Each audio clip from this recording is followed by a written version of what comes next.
Bien, retomamos entonces. Pablo Casas, tu turno. Bien, bueno, dos puntualizaciones. En primer lugar, el tema del accionar policial en los arrestos tiene, lógicamente, la ley de procedimiento policial que está regulado, el proceder, la progresividad y demás. No así al ciudadano común. Entonces ahí tenemos una diferencia bastante importante, que hay que tenerlo muy en cuenta, ¿no?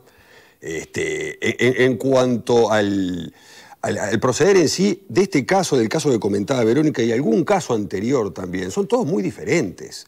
Yo recuerdo un caso que se dio de un comerciante que entraron a su comercio después de 4 o 5 veces ya que habían entrado a robarle, sale corriendo el ladrón y el comerciante lo sale a perseguir con un arma de fuego y le empieza a tirar. Y es abatido el delincuente. Ahí no hay un arresto ciudadano. Porque ahí estamos haciendo una suerte de ejecución. Un arresto. Claro, entonces es muy delicado el tema. Pero también, ¿cómo le decimos a ese comerciante que después que fue robado 4 o 5 veces, consigue un arma y lo vienen a robar nuevamente, no salga en ese momento en caliente con el arma y dispare? Que después le ocasiona un problema con un arresto domiciliario, etcétera, etcétera. O sea, un mensaje, a ver... Dice, no todas las personas tienen la misma responsabilidad en un arresto ciudadano. Se estima como presunción, salvo previa. En contrario, que la víctima de la tentativa de hurto tiene una justificación más grande que las demás personas. Ahora deberá saberse qué provocó la muerte y cuál fue la causa eficiente que la causó. Depende de la conducta de cada uno y lo que surja después de analizada.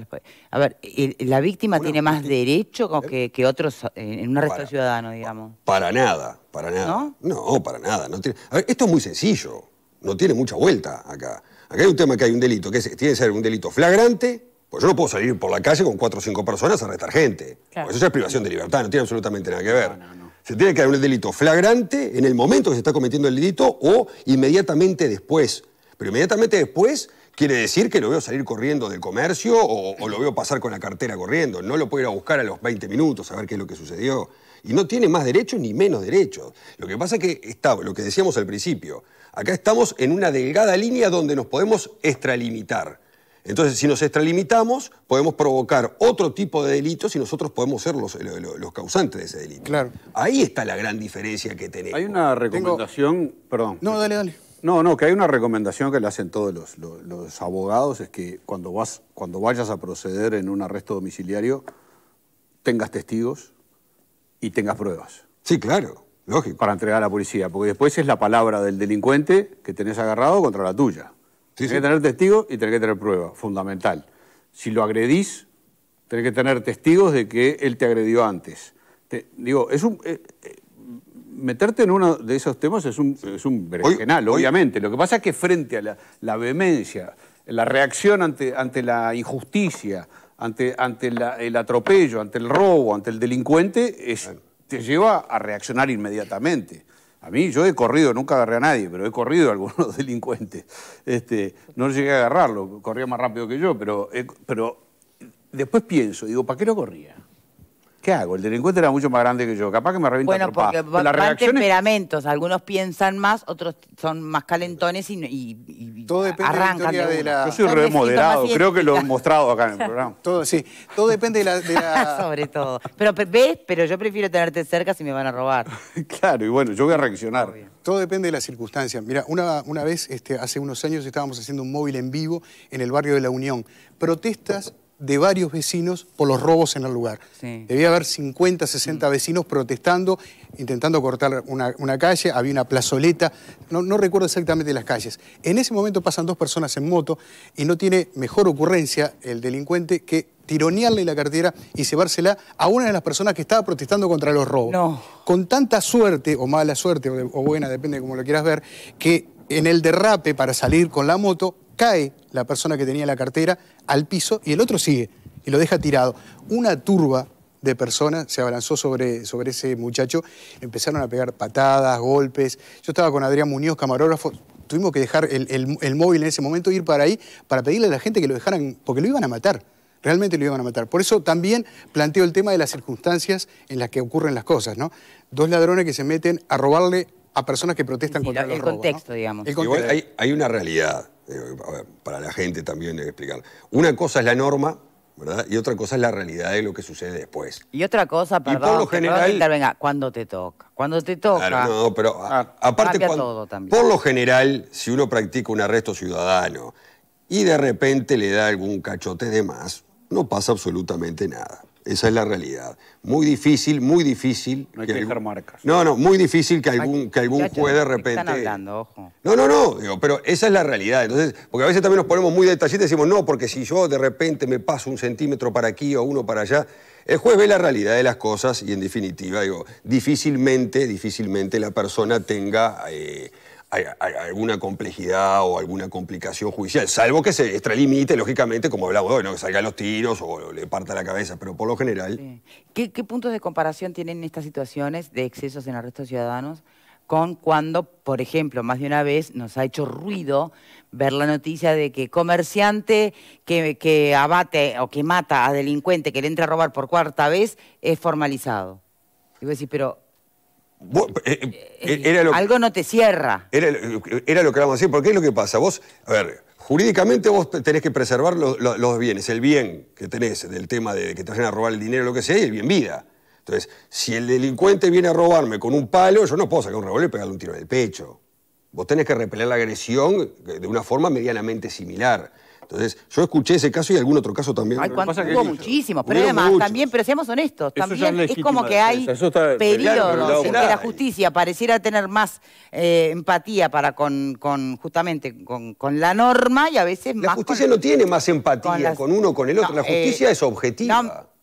Caramba. La justicia es objetiva. Caramba. Nos puede parecer... La justicia es un concepto, y después están los seres humanos que la imparten, y ahí... Discúlpeme, señor, ¿cómo va a ser objetiva si ante un mismo caso un tribunal falla a favor y otro en contra? La justicia es objetiva. A nosotros nos puede parecer que está bien o está mal lo que sentencia el juez. La justicia es objetiva. ¿Es objetiva? A ver, es objetiva. Pablo, hemos escuchado a jueces decir que el concepto de legítima defensa se estaba aplicando en los últimos años con una flexibilidad distinta que el resto. Antes tú tenías casos más frecuentes, como el que Victoria decía, y luego, bueno, había cierta flexibilidad. ¿Qué es el domicilio? Tal vez el domicilio no es solo la casa, también es tal cosa, también es tal otra, y cada vez ibas alejando un poquito más. Pero siempre dentro del instituto. Pero siempre dentro, está bien. ¿De qué dependía? De la interpretación de los jueces en un contexto en el que la gente estaba harta de que le robaran todo lo que ya sabemos. Pero siempre dentro del instituto, de lo que es la legítima defensa. Si vos me decís... Perfecto, bueno, no entró un individuo a mi casa nuevo, la justicia. y en vez de estar dentro de mi casa, yo lo encuentro en el jardín, bueno, se sobreentiende que también ahí se puede dar un caso de legítima defensa. Pero ahí hay una subjetividad. No hay subjetividad. El problema es cuando está en la esquina de tu casa. Si lo toma un juez o lo toma otro, va a tener una resolución distinta. Es imposible, hay un concepto abstracto. No me digan que hay objetividad en la justicia, señores. Un día, un lunes, una ley es constitucional, con un tribunal, un martes no. La aplican los seres humanos, o sea que ya desde allí partís desde el plano de la subjetividad. Es imposible que la ley contemple absolutamente todas las situaciones. Es absolutamente imposible. Y por lo tanto, está librado la subjetividad. Pero lo aplica. Está bien, lo aplican los seres humanos, pero están acotados para aplicarlo. Bueno, pero hay un código que lo regula, hay una ley que lo regula, no es que me levanto de mañana y yo digo... Pero no existen las 2 bibliotecas. A ver. Para todo hay 2 bibliotecas. Está bien, para todo hay 2 bibliotecas, pero cuando el juez tiene que aplicar una norma, aplica esa ley, aplica ese artículo, está acotado. No es que se levanta un día y dice, hoy tengo un humor pero horrible, capaz que voy a dar 50 años para todo. Su criterio lo lleva a aplicar otra norma. No, y ahí el resultado es diferente. Lo que su criterio lo lleva es a que tiene un piso y un techo para aplicar la norma. Bueno, y en el medio... Eso para la pena. No, para todo. En el medio un abanico de subjetividades. Pero está acotado. No hace lo que quiere. Bueno. Pero no es lo mismo nadie está diciendo que hace lo que quiere. Nos flexibilizamos un poquito, está bien. Está acotado, pero dentro de la norma, eso es lo que... No es lo mismo que ser objetivo. Las normas son de aplicación, pero el concepto justicia es de por sí abstracto. Lo que es justo para mí puede ser injusto para vos. Entonces es muy difícil establecerlo. Yo eso lo comparto, Pepe, pero lo que no puedo aceptar cuando escucho por ahí que dicen la justicia se aplica para unos de una forma, para otros de otra forma, a veces se interpreta así, se interpreta así. No, están acotados. Lo único que tienen esa variable, en el caso de legítima defensa, es decir, hay una legítima defensa incompleta. Vos estás, ya nos fuimos al diablo y nos estamos recontra derivando del debate inicial, pero está bueno esto. Pero que un abogado me diga hoy, siglo XXI, que es falso que hay justicia para ricos y justicia para pobres... No es falso eso. Entonces ya con eso estás desestimando la objetividad de la justicia. Eso no es falso. Eso no es falso. Pero no es que haya una justicia para ricos y una justicia para pobres.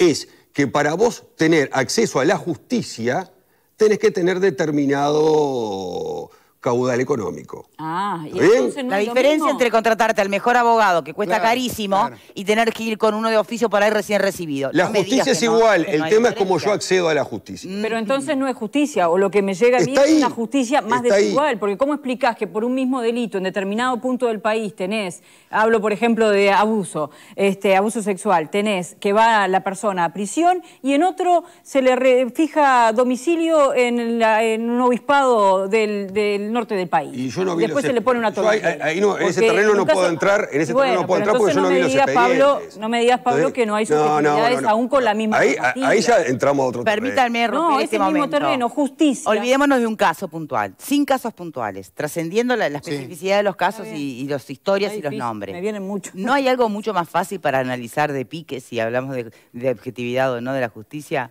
cuando en realidad la justicia o un juez solo va a dictaminar que es verdad lo que puede ver y comprobar, cuando la verdad tal vez está en otro lado, simplemente no se puede demostrar? Ni que hablar. Pero a ver, ¿vos te referís a que una sola persona es la que va a decidir sobre ese tema? No, usted me entendió perfecto.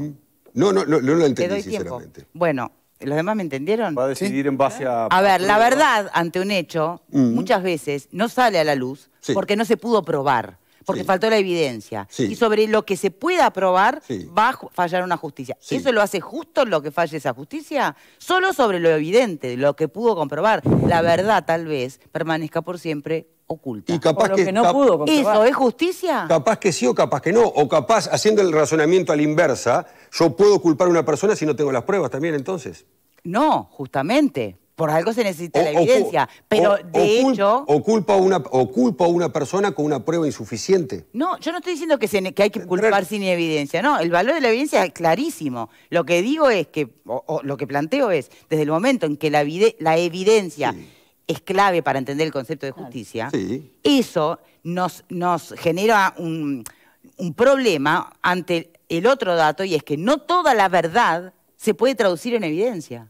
Bueno, ahí hay que entrar en la... ¿Y cuántas veces, pero ahí además, está bien. por ejemplo, un proceso se interrumpe y se deja suelto a un delincuente por cuestiones formales del procedimiento, Pero y ahí- ni siquiera por cuestiones ahí de los hechos entramos- concretos? El factor del tiempo también pero incide. ahí Si entramos se a una determina no discusión justicia. si el proceso penal es bueno, malo o más o menos. O sea, entonces, nosotros tenemos el proceso que tenemos.